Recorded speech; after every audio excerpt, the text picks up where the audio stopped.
طب ما تقول لي اولها واخرها، انت ايه اللي مخليك مصدق الراجل ده؟ او ايه اللي يخليني اكدبه؟ قول ايه اللي يخليك ما تكدبوش؟ عشان واحد ظهر كده إذ فجأة ويقول لك اصل انا عاوز احقق احلام الشباب عشان فكره في دماغي. انا متوغوشه عليك يا هاني، ومتوغوشه علينا كلنا. الناس الكبارات دول بيحبوا يتسلوا.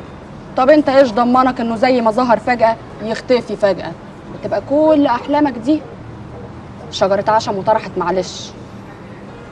بصي، الدنيا اللي عايشينها دي عامله زي العربيه اللي انت قاعده عليها دي، ممكن تفضل قديمه ومهكعه وبصي محدش بيركبها، وممكن ناس بتفكر تشتغل عليها وتطورها وتخليها عربيه ايه؟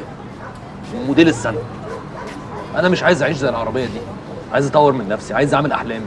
وعايز اقول لكم على حاجه يا رجاله، ومعلش احضروا الكلام ده، انا اي عقد الفندق هيمضيني عليه هيبقى باسمنا كلنا، مش باسم لوحدي. مفيش من النهارده حاجه اسمها هاني لوحدي، واظن ده يعني اكبر واجب اقدر اعمله معاكم. دي اقل حاجه بصراحه، معلش.